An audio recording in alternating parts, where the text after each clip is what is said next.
हम तैयार हैं, हमने उनका चैलेंज कबूल कर लिया। हम तो उनकी तरह कोई डंडे से या तलवार से या साजिशें करके तो जुल्म करते नहीं हैं। हम तो अपना जवाब देंगे संवैधानिक तरीके से, कानूनी तरीके से और अपने वोट से और पीसफुल प्रोटेस्ट करके। तो अभी वोट देने का टाइम आ गया है। तो जो हमने एक प्रपोज़ल तैयार किया है, जिसको मैं चाहता हूँ कि सबके सामने पेश किया जाए, इसमें 2 तरह की ज़रूरत है वोट देने के लिए।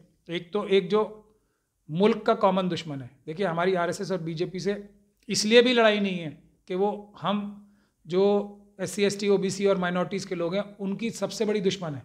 ये भी लड़ाई की वजह है, लेकिन ये सबसे बड़ी वजह नहीं है। सबसे बड़ी वजह जो उनसे हमारा इख्तिलाफ है, लड़ाई तो नहीं कहूँगा, वो इसलिए है कि वो मुल्क को कमज़ोर कर रहे हैं, मुल्क को ख़त्म करने पे जुटे हुए हैं, मुल्क को तोड़ने पे जुटे हुए हैं। और चाइना और पाकिस्तान जिस तरह की हरकतें कर रहा है उसका जवाब देने में नाकामयाब है। ना सिर्फ नाकामयाब है बल्कि उसको भी छुपा रहे हैं देश की जनता से, कहीं देश की जनता उनके खिलाफ ना हो जाए। और जाके खुद तो कम से कम खिलाफ होने से भी अलावा देश की जनता को पता होगा तो हम लोग जाके अपने मुल्क की हिफाजत खुद ही कर लेंगे। अगर हमारे सरकार कमज़ोर है, हमारी सेना इतनी मजबूत है, तो ये सब चीज़ों की वजह से हम पीछे जो है बीजेपी के खिलाफ हैं, आरएसएस के खिलाफ हैं। ये है बुनियादी वजह। क्योंकि इतनी मजबूत सेना होने के बावजूद भी आज हमें पाकिस्तान और चाइना आंखें दिखाए, तो ये सिर्फ क़यादत की कमज़ोरी है। ये जो प्रधानमंत्री साहब हैं और जो दूसरी उनकी कैबिनेट है उसकी कमज़ोरी है, वरना हमारी सेना आराम से चाइना को सबक सिखा दी। अब आते हैं हम, ये तो हो गई एक बात, इसलिए हम उनके खिलाफ हैं। और इसीलिए हम पहली अपील ये करते हैं हमारे फार्मूले में जो है कि किसी भी हालत में, किसी भी कीमत पे SC ST OBC माइनॉरिटी के लोग बीजेपी को एक भी वोट ना दें, ठीक है, और टिकट भी मांगने ना जाएं उनसे। अब किस बुनियाद पर इनको आप दबाव बना रहे हैं कि भाई बीजेपी को वोट ना करें? जैसे दूसरी पार्टियां, बीजेपी भी एक पार्टी है, किसी को भी वोट कर सकते हैं जहां इनका दिल चाहे। नहीं, बिल्कुल यही मैंने वजह बताई, आपके पूछने से पहले वजह बताई। इसलिए नहीं कि वो हमारे खिलाफ हैं, मतलब SC ST OBC और माइनॉरिटीज़ के खिलाफ खुला चैलेंज करके अभी योगी जी ने बताया कि 80% को हम देख लेंगे। बताया ना, 20% एक तरफ है। आप कह रहे हैं कि अब ना, इसलिए तो ये छोटी वजह है। बड़ी वजह यह है कि ये मुल्क को कमज़ोर कर रहे हैं।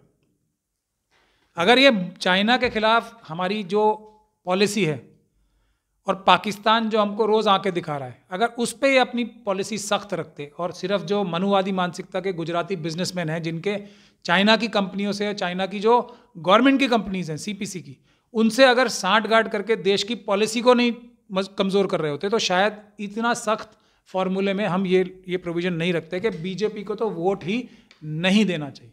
ये दूसरी। हमारी वीडियोस देखने के लिए बेहद शुक्रिया। मिल्लत टाइम्स की खबरें पढ़ने, सुनने और देखने के लिए गूगल प्ले स्टोर से ऐप डाउनलोड करें। यहां आप उंगली की क्लिक में पढ़ सकते हैं 4 ज़बानों में न्यूज़, उर्दू, हिंदी, अंग्रेजी, बांग्ला। आप ऐप पर मिल्लत टाइम्स की वीडियोस भी देख सकते हैं। अगर आप YouTube पर देख रहे हैं तो रेड बटन को दबाकर चैनल को सब्सक्राइब करें और बेल आइकन ज़रूर दबाएं। फेसबुक पर देख रहे हैं तो पेज को लाइक और फॉलो ज़रूर करें। ट्विटर और इंस्टाग्राम पर भी मिल्लत टाइम्स को फॉलो करें। मिल्लत टाइम्स की स्टोरीज हासिल करने के लिए टेलीग्राम और व्हाट्सएप पर बराह रास्त हमारे साथ जुड़ सकते हैं। हमारे काम से आप मुतमईन हैं तो इसे जारी रखने और मजबूत बनाने के लिए हमें सपोर्ट करें। स्क्रीन पर दिख रहे और डिस्क्रिप्शन में दिए गए अकाउंट नंबर पर मिल्लत टाइम्स को अपनी रकम भेज सकते हैं। अगर आपके इलाके का कोई मामला है, आपकी मसाइल को मीडिया में जगह नहीं दी जा रही है, तो हमें ईमेल करें या व्हाट्सएप पर मैसेज करें। हम उठाएंगे आपकी आवाज़। मिल्लत टाइम्स मतलब मजलूमों की आवाज़, नफरत के खिलाफ जंग, फर्जी खबरों से निजात। www.millattimes.com